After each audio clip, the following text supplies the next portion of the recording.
आखिर एक साथ तुम्हारी दो दो बहुएं जो घर में आ गईं।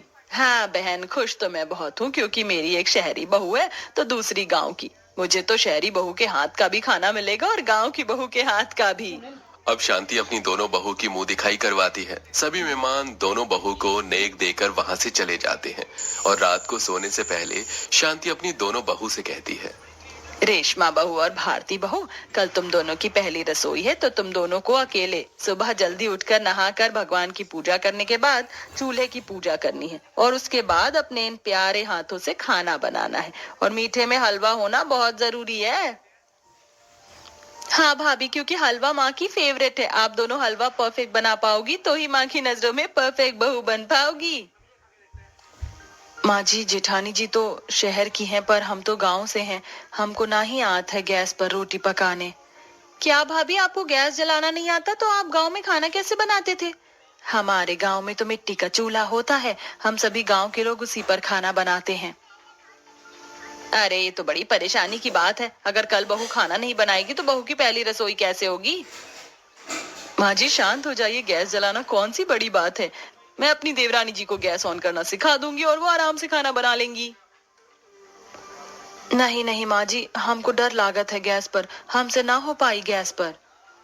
माँ, हमारे पास एक मिट्टी का चूल्हा रखा हुआ है। याद है आपको शादी में कोई रस्म हुई थी जिसमें आपने थोड़ा सा प्रसाद मिट्टी के चूल्हे पर बनाया था?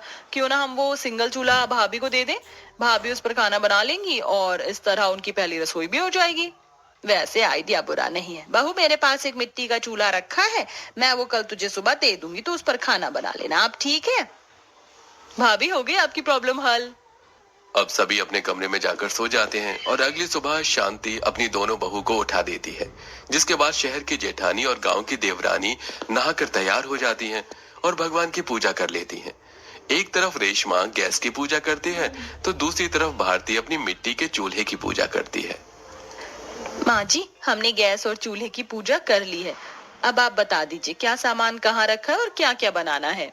बहू, सामान सामने रखा है और लिस्ट मैं तुम्हें अभी बनाकर दे देती हूँ। कुछ देर बाद शांति खाने की लिस्ट दोनों बहू के हाथों में थमा देती है, जिसके बाद दोनों बहू खाना बनाने लगती हैं। पर मिट्टी का चूल्हा जलने की वजह से पूरी रसोई में धुआं हो जाता है, जिस वजह से रेशमा को खांसी होने लगती है और वो आवाज देकर शांति को रसोई में बुलाती है। माँ जी, मैं इतने धुएं में काम नहीं कर पाऊंगी। आप प्लीज भारती को बोलो अपना मिट्टी का चूल्हा लेकर छत पर खाना बनाए। पूरी रसोई में इसने धुआं धुआं कर दिया है। अरे हम भी तो खाना बना रहे हैं पर हमें तो इस धुएं से कोई दिक्कत नहीं होता है। और वैसे भी खाना बनाने का इच्छा होना चाहिए। जब तुम्हारी इच्छा ही नहीं है तो तुम बनाओगी कैसे? भारती, जुबान संभाल कर बात करो मुझसे। भूलो मत मैं तुम्हारी जेठानी हूँ। जेठानी हो तो कहा हम पर रौब झाड़ोगी। जाकर खाना काहे नहीं बनात हो? यकीन नहीं हो रहा गांव की लड़की इतनी बदतमीज भी हो सकती है। अरे आज तुम दोनों की पहली रसोई है और पहले ही दिन तुम दोनों आपस में लड़ रही हो। भारती बहू, तुम एक काम करो, तुम किचन के बाहर बैठकर खाना बना लो और बहू अब तुम जाकर रसोई में खाना बनाओ। अब मुझे कोई लड़ाई कोई बहाना नहीं चाहिए। शांति के कहने पर भारती अपना मिट्टी का चूल्हा और सारा सामान लेकर किचन के बाहर बैठ जाती है और खाना बनाती है। तो वहीं रेशमा रसोई का दरवाजा बंद करके यूट्यूब से देखकर खाना बनाने लगती है। अच्छा हुआ कि सब बाहर चले गए, वरना आज तो सबको पता चल ही जाता कि मुझे खाना बनाना नहीं आता। पर मेरा यूट्यूब जिंदाबाद और रेशमा कभी नहीं हार सकती। रेशमा यूट्यूब के जरिए खाना तो बना लेती है, पर जब पूरा परिवार रेशमा और भारती के हाथ का खाना खाते हैं तो सब रेशमा का खाना खाते ही मुंह बना लेते हैं और भारती का खाना उंगली चाट चाट कर खाते हैं। माँ, जो भी कहो, मिट्टी के चूल्हे पर बने खाने का स्वाद ही कुछ और है। मैंने आज से पहले इतना स्वादिष्ट खाना कभी नहीं खाया। वो तो ठीक है आंचल बेटा, पर रेशमा बहू ये क्या है? ये क्या बकवास बेहुदा खाना बनाया तूने? रोटियां जली हैं, दाल में मसाला है और सब्जी में चीनी डाल दी और हलवे में नमक भरा हुआ है। माँ जी, मैं खाना अच्छा बनाती हूँ और खाना मुझसे अच्छा ही बनता अगर धुएं की वजह से मुझे प्रॉब्लम नहीं होती, क्योंकि मेरा खाना ऑलमोस्ट बन चुका था। फिर भी मैं आप सबसे माफी चाहूंगी। मैं अगली बार अच्छा खाना बनाने की पूरी कोशिश करूंगी। ये लो फिर से बहाना बनाते हैं। तुम साफ साफ काहे नहीं कह देती तुमको खाना बनाना आवत ही नहीं? चुप रहो तुम। ये सब कुछ तुम्हारी वजह से हुआ है। भाभी, ये घर है, बॉर्डर नहीं जहाँ आप दोनों लड़ने के लिए हर वक्त तैयार रहती हो। अब जो गलती होनी थी वो हो गई। बात को यही रफा दफा करो। आंचल और शांति सारी बात भूल जाती हैं और शांति अपनी दोनों बहू को नेक देकर वहां से चली जाती है। अब इसी तरह अगले दिन भी भारती बहुत अच्छा दाल चावल बनाती है, तो वहीं रेशमा पास्ता बनाती है। ये देखिए माँ जी, आज आपकी शहरी बहू ने आपके लिए सूप पास्ता बनाया है, टेस्ट करके देखिए, मजा आ जाएगा। माँ जी, भले ही हमारी शहरी जेठानी जी ने बहुत ही टेस्टी पास्ता बनाया होगा, पर हमारे दाल चावल के आगे इनका पास्ता फीका पड़ जाएगा। और वैसे भी इन सब छुटपुट खाने से कौन पेट भरत है। भारती की ये बात सुनकर रेशमा मुंह बना लेती है और शांति जैसे ही पास्ता टेस्ट करती है, पास्ता उसके मुंह से निकल जाता है और शांति एक गिलास पानी पीकर रेशमा से कहती है, बहू ये क्या बनाया है भला, पास्ता में इतनी मिर्च कौन डालता है, मेरे कान से धुआं निकल रहा है। माँ जी, मैंने मिर्च तो बहुत कम डाली थी, पता नहीं इतनी तेज कैसे हो गई। हो ना हो ये काम इस गंवार भारती का ही है। ये चाहती नहीं कि मेरा खाना कभी अच्छा बने, जरूर इसी ने कुछ किया है। हेलो, कर लो बात। हम तो अपना मिट्टी का चूल्हा लेकर रसोई से बाहर बैठकर खाना बनाते हैं, भला हम इनका खाना कैसे खराब कर सकते हैं।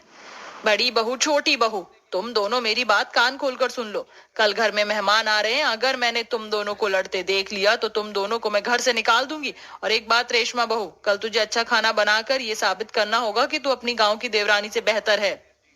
जी माँ जी, आप बेफिक्र हो जाइए, मेरी तरफ से शिकायत का कोई मौका नहीं मिलेगा आपको।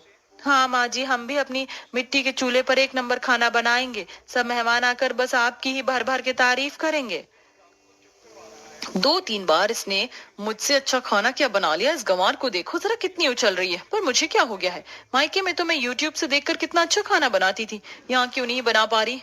पर कोई बात नहीं, कल मैं अपने खाने में कोई कमी नहीं रहने दूंगी। कल का खाना तो मैं ही अच्छा बनाऊंगी। रेशमा अपने गांव की देवरानी को नीचे दिखाने के लिए तरकीब लगाती है और अगले दिन जब दोनों देवरानी जेठानी खाना बनाती हैं, तो रेशमा चुपके से जाकर अपनी देवरानी के खाने में नमक मिर्च डाल देती है। शाम को सभी मेहमान घर में आते हैं और दोनों बहू मेहमानों को खाना परोसती हैं, पर तभी भारती को कुछ याद आता है। हे भगवान, ही का गलती कर दिए हमने खाने में नमक तो डाला ही नहीं। अब क्या करें, सबके प्लेट में खाना डल चुका है। अब आएगा मजा जब नमक से भरा खाना ये लोग खाएंगे। वाह भारती भाभी, आपने क्या पूरी सब्जी बनाई है। इसे खाकर तो मुझे गांव की याद आ गई।